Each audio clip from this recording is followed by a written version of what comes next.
الكريم أما بعد فقد قال الله تعالى في القرآن المجيد والفرقان الحميد فأعوذ بالله من الشيطان الرجيم بسم الله الرحمن الرحيم أطيعوا الله وأطيعوا الرسول فإن توليتم فإنما على رسولنا البلاغ المبين صدق الله مولانا العظيم وصدق رسوله النبي الأمين الكريم وقال تبارك وتعالى في عظمة حبيبه الكريم إن الله وملائكته يصلون على النبي يا أيها الذين آمنوا صلوا عليه وسلموا تسليما اللهم صل على سيدنا محمد وعلى آله وصحبه وبارك وسلم اللهم صل وسلم وبارك على حال محمد وعلى آل محمد.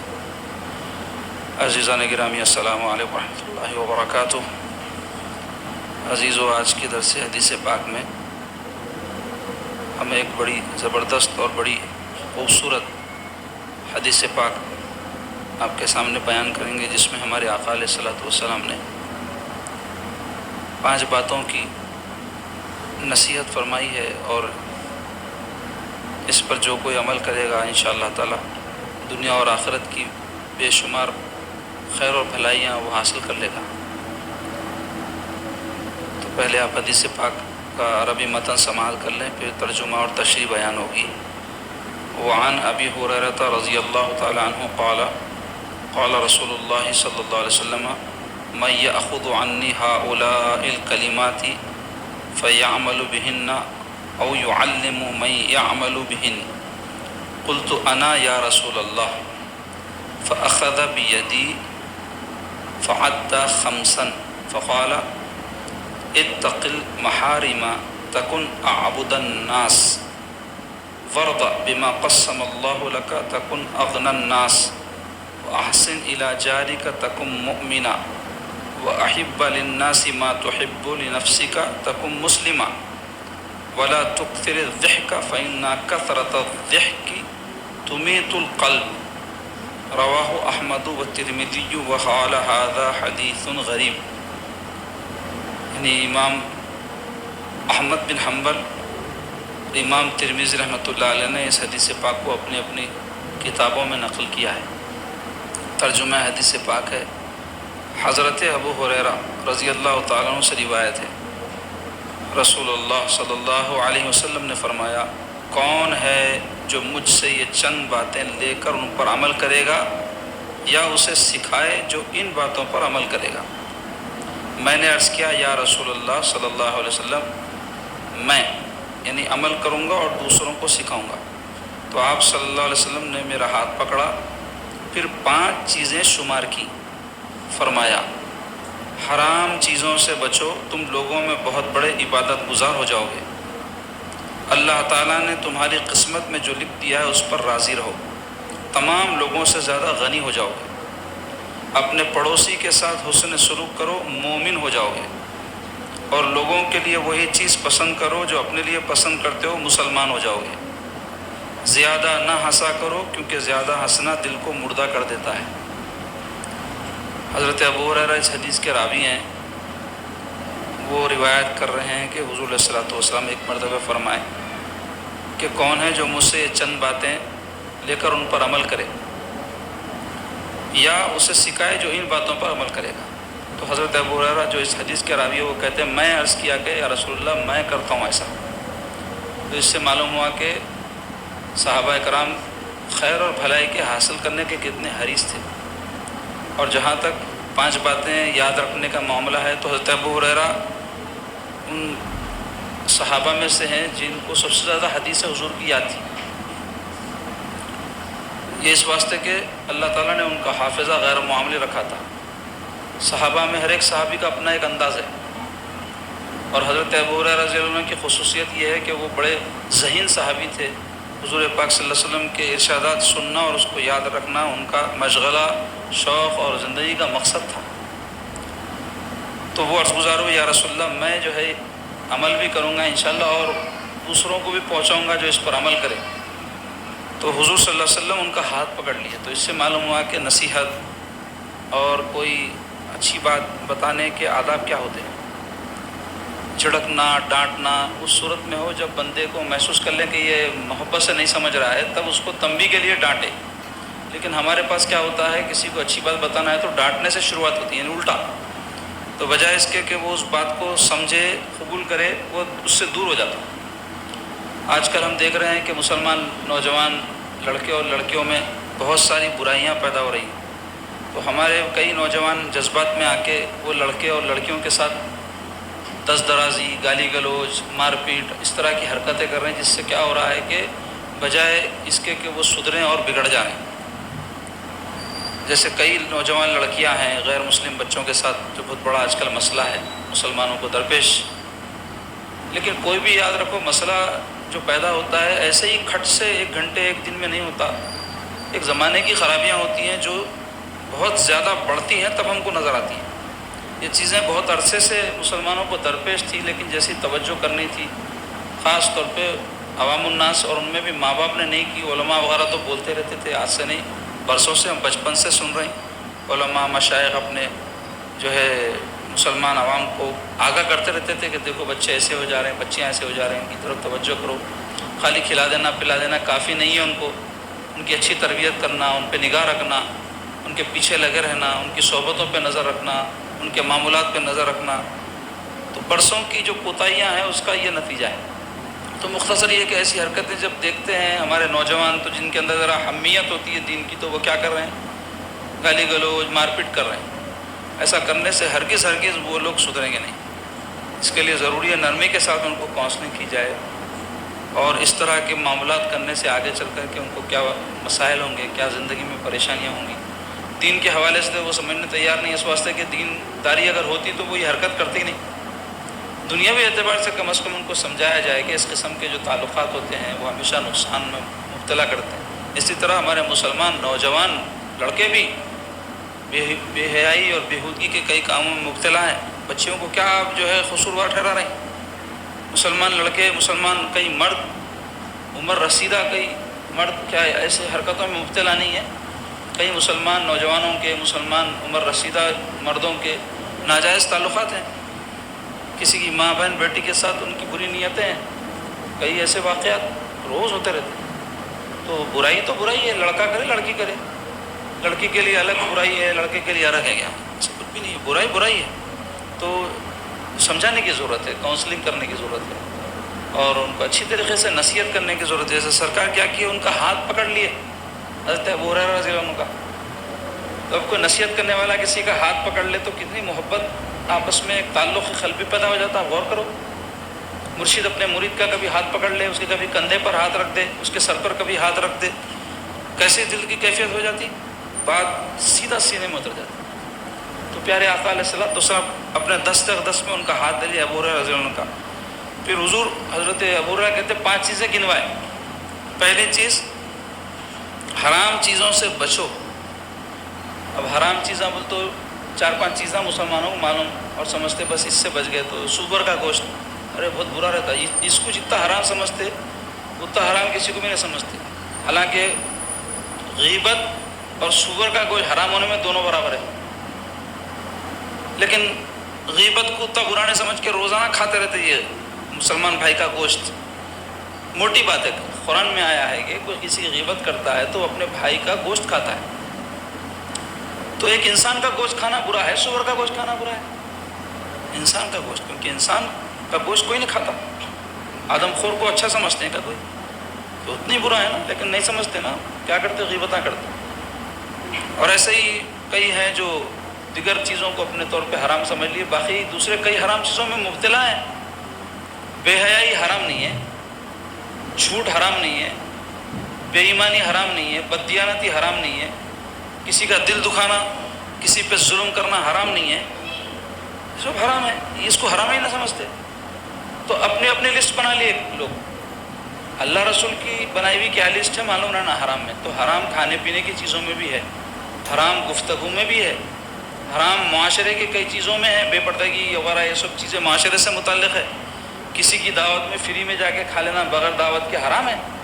نہیں معلوم لوگوں کو جائے کھا لیتے، میزبان کی اجازت ہی نہیں ہے، معلوم ہی نہیں، اس کو آئے نو کھا کے بھی چلے گئے، اس کا کھانا کھائے اور اس کو نہیں معلوم. تو ایسے کئی چیزیں ہیں جو حرام ہے لیکن لوگ اس کو حرام نہیں جانتے. تو ایک مسلمان کے لیے ضروری ہے کہ کم از کم حرام چیزیں کیا ہے جانے کی، کہ اس کے بعد کے بھی درجے میں بعض بری چیزیں مکروہ ہے، پھر مکروہ میں بھی مکروہ تحریمی، مکروہ تنزیہ ہے، ناپسندیدہ کئی نازیبا چیزیں ہیں جو حرام تو نہیں کہیں گے لیکن ہمارے دین میں پسندیدہ نہیں ہے وہ. تو ایک مسلمان کو اتنا نہیں تو کم از کم حرام اور حلال کا تو فرق معلوم رہنا نا جی.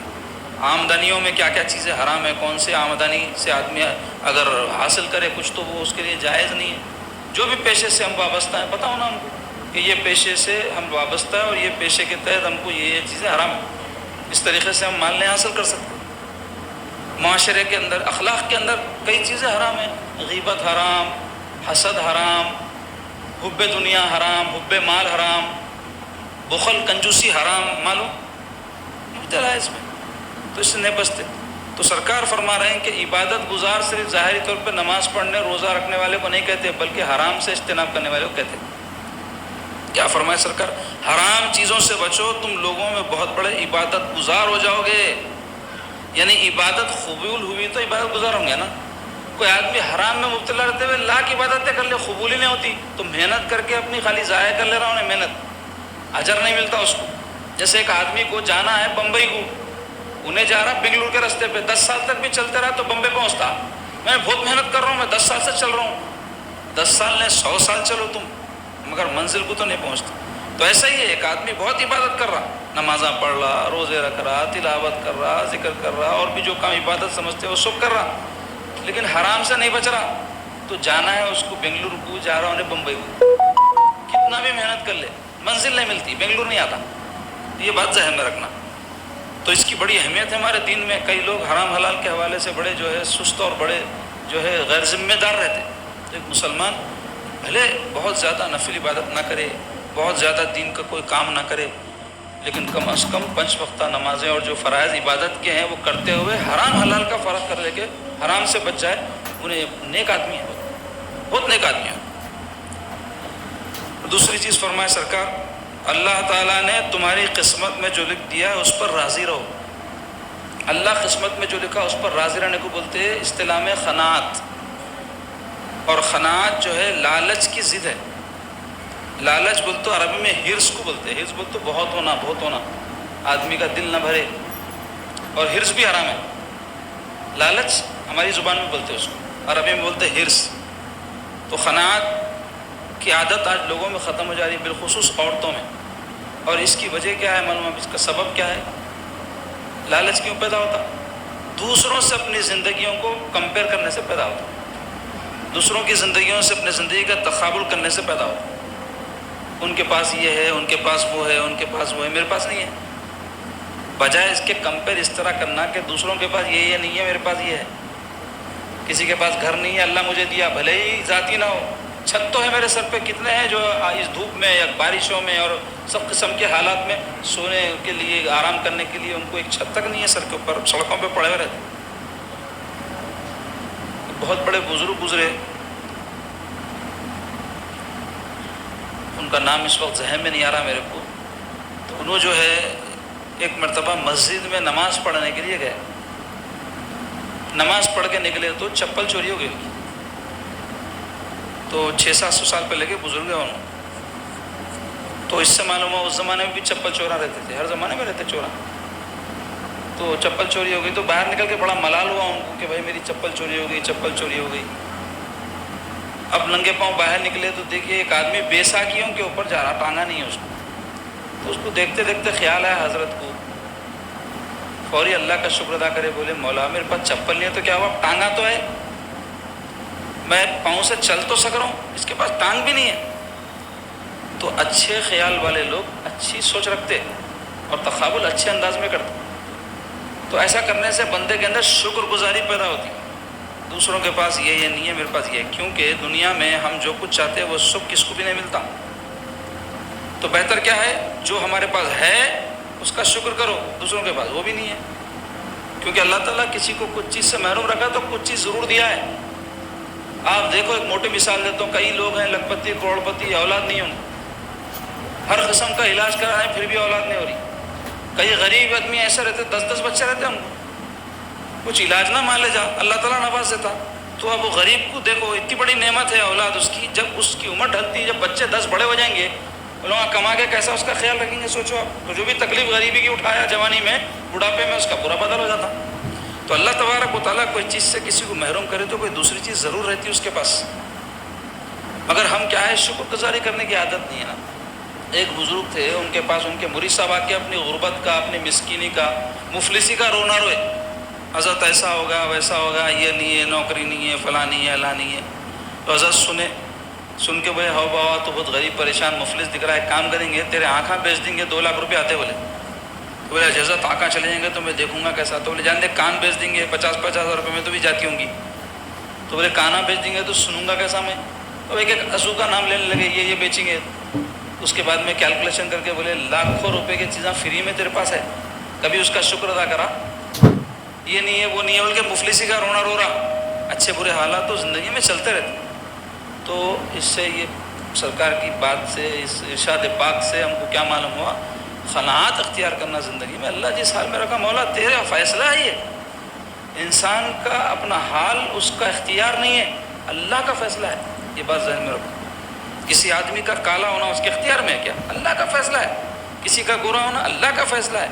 کسی کا یہاں بیٹھنا اللہ کا فیصلہ ہے، کسی کا وہاں بیٹھنا اللہ کا فیصلہ ہے۔ کسی کا باہر چلے جانا کمانے کے لیے اللہ تعالیٰ کا فیصلہ ہے، کسی کا یہیں کماتے ہوئے پوری زندگی گزار۔ تو ہر معاملے میں اللہ تعالیٰ کے یہ فیصلے ہیں، کیونکہ ہمارا ایمان ہے نا، خیری و شرری من اللہ تعالیٰ، اچھا اور برا سب اللہ کی طرف سے۔ تو زندگیوں میں جو کچھ کسی کے ساتھ اچھا اور برا گزر رہا ہے قسمت کے مطابق ہے، یہ ہمارا ایمان ہے اور ہونا چاہیے، اور ایسا نہیں ہے تو اپنے عقیدے کی اصلاح کر لینا۔ قسمت میں جو ہے وہی ملتا، اور جو نہیں ہے کوئی دے نہیں سکتا، مگر چونکہ قسمت میں کیا ہے ہم کو معلوم نہیں ہے، اس واسطے کوشش کرو بولے۔ لیکن کوشش کے باوجود بھی کئی لوگوں کو نہیں ملتا، تو کیا ہے وہ قسمت میں لکھا ہوا یہی ہے۔ کوشش کرنا تو کوئی چیز پا لینا ضروری نہیں ہے، کہیں کوشش نہیں کر کے مل جاتا ہے، یہ بھی قسمت ہے۔ تو قناعت کس سے بولتے ہیں؟ انسان کوشش کرا ناکام ہو گیا تو بولنا مولا تیری مرضی ہے، تو اس میں میرے لیے ناکامی لکھا تھا میں ناکام ہوں۔ کسی کے پاس دیکھے اللہ اس کو نواز دیا بغیر کچھ کرے تو بولنا مولا تیری تقسیم ہے، یا تو دینا چاہا اس کو دے دیا، میرے کو بھی دیں گا انشاءاللہ۔ اور کوئی چیز اس کو دیا ہوں گا اس سے بہتر کوئی چیز میرے کو بھی دیا ہوں جس کا میں اندازہ نہیں کر سک رہا ہوں، میری سمجھ وہاں تک نہیں پہنچ سکتی۔ تو قناعت بہت بڑی دولت ہے، یاد رکھو آپ۔ تو قناعت کی عادت ڈالنا، لالچ سے بچنا، اور اس کا طریقہ کیا ہے؟ جو چیزاں دوسروں کے پاس نہیں ہے ہمارے پاس ہے، سو اس کو غور کر کے شکر ادا کرنا۔ اچھا، تیسری چیز سرکار فرمائے تم تمام لوگوں سے زیادہ غنی کب ہو جاؤ گے؟ جب قناعت اختیار کرو گے۔ غنی بولتے بے نیاز، دولت مند ہے وہ آدمی جو دوسروں کے چیزوں کی طرف نظر نہیں کرتا، اور اللہ اپنے کو جو دیا اسی میں بادشاہ ہے انہیں۔ تیسری چیز، اپنے پڑوسی کے ساتھ حسن سلوک کرو، مومن ہو جاؤ گے۔ اللہ اکبر، سمجھتے ایسا؟ پڑوسی کے ساتھ حسن سلوک کرنے پر مومن ہونے کی بشارت ہے۔ مومن امن سے ہے، یعنی پڑوسی کے ساتھ حسن سلوک کرنا، اس کو امن میں رکھنا ہے اپنے سے۔ لیکن لوگ مومن نہیں ہیں جو پڑوسی کو ایذا دیتے، پڑوسی کو ستاتے، پڑوسیوں کو تکلیف دیتے، لڑتے جھگڑتے۔ اور کئی لوگوں کو دیکھا میں، پڑوسی ایسا کرے ویسا کرے، یہ کرے وہ کرے، کرتے بھی ہوں گے، پڑوسی ظالم رہتے، لیکن کئی لوگ خود ظالم ہوتے ہوئے پڑوسیوں پر ظلم کرتے ہوئے یہ سمجھتے ہیں کہ پڑوسی ظالم ہے۔ یہ بھی ایک تماشا ہے ہمارے پاس، خود ظالم رہتے، ظلم کرتے ان کے اوپر، لیکن خود اپنے آپ کو مظلوم سمجھتے۔ تو اس کا طریقہ کیا ہے کہ ہم کیا ہے اپنے آپ کو سمجھے۔ آگے ارشاد فرما دی وہ بات بھی سرکار، مسلمان ہونے کے لیے جو بات ضروری ہے، کیونکہ مسلمان سے بڑا مرتبہ مومن کا ہے۔ تو پڑوسی کے ساتھ اچھا سلوک کرنا معاملی بات مت سمجھو آپ لوگ۔ سرکار پاک صلی اللہ علیہ وسلم ایک حدیث پاک میں فرمائے ہیں کہ جبریل علیہ السلام پڑوسی کے بارے میں اتنا تاکید کیے ہیں، مجھے اتنا تاکید کیے ہیں، میں سمجھنے لگا تھا کہ اللہ تعالیٰ کہیں ترکے میں شامل نہ کر دے پڑوسی کو۔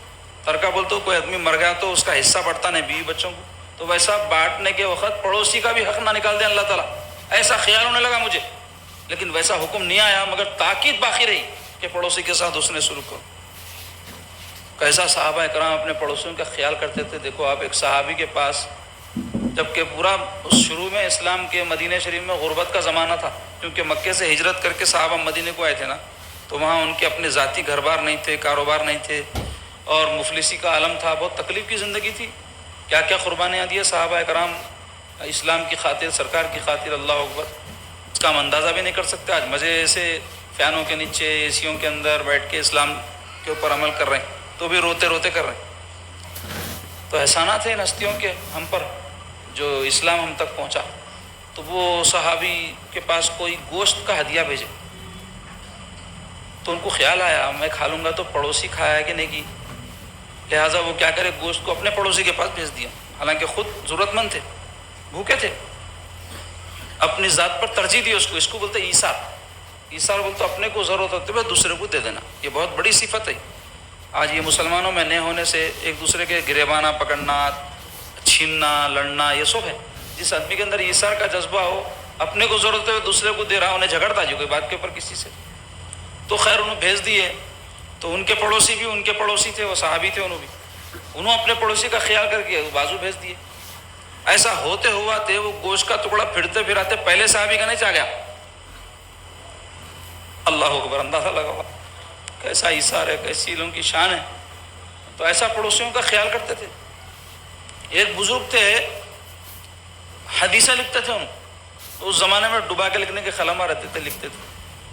تو ان کے پاس ایک صاحب ملنے آئے، بہت دیر بیٹھے تو دیکھے چوہے منڈلا رہے ہیں گھر میں ہر طرف، تو دیکھ کے بولے جی حضرت چوہے بہت ہے نا، بلی پال لو۔ بولے خاموش بیٹھ گئے، حضرت سن لے کے پھر آئے، تھوڑے دن کے بعد دیکھے پھر ویسی چوہے، تو بولے یہ اس سے پہلے آئے وقت میں دیکھ کے آپ کو بولا تھا بلی پال لو، آپ نہیں پالے، شاید ابھی بھی چوہے پھر رہے ہیں۔ تو حضرت فرمائے بلی پالنے کو کیا ہے، میں یہاں پال لیتا ہوں، بلی کے خوف سے چوہے بھاگے تو پڑوسی کے گھر میں جا کے اس کو تکلیف دیں گے نا۔ بولے اللہ، یہ تھے مومن، اور آج ہمارا حال کیا ہے، دیکھو کیسے کیسے تکلیفیں دیتے لوگ، زور زور سے سونڈنا لگا کے، محلے میں شادی ہوگی تو پورے محلے کو تکلیف دیتے، محلوں میں ڈیرے لگا دے کے راستے بند کر کے پورے محلے کو تکلیف دیتے، کچرا اپنے گھر کا نکال کے پڑوسی کے پاس پھینک دیتے، اس کی دیوار پہ اپنی دیوار اٹھا دیتے، اس کی زمین کھلی رہی تو قبضہ کر لیتے۔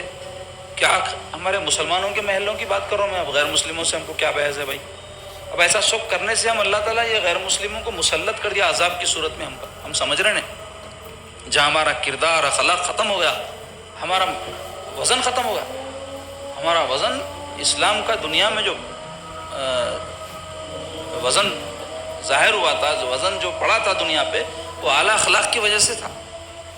جہاں اخلاق گئے وہاں یہی ہوتا۔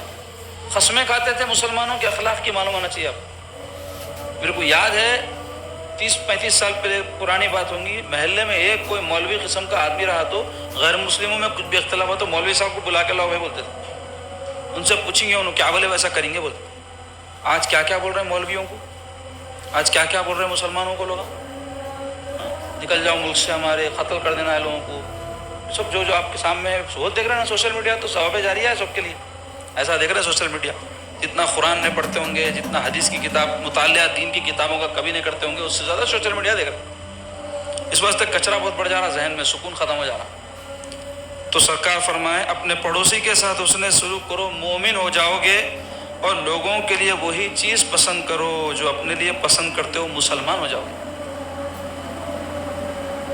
لوگوں کے لیے وہی چیز پسند کرنا، ہم اپنے لیے سہولت، اپنے لیے آرام، اپنے لیے چین، اپنے لیے بھلائی، جو اپنے لیے پسند کرتے وہ دوسروں کے لیے بھی پسند کرنا، تو اس سے کیا ہو جاتا، مسلمان ہو جائیں گے۔ خیبر ایک مقام تھا سرکار کے زمانے میں، یہودیوں کا گڑھ تھا، تو حضور علیہ الصلوۃ والسلام وہ یہودی بہت فتنہ مچا رہے تھے اور سازشیں کر رہے تھے، نقصان پہنچا رہے تھے مسلمانوں کو، تو جنگ لڑے ان سے، اور اللہ تعالیٰ اپنے محبوب کو کامیابی سے ہمکنار فرما دیا۔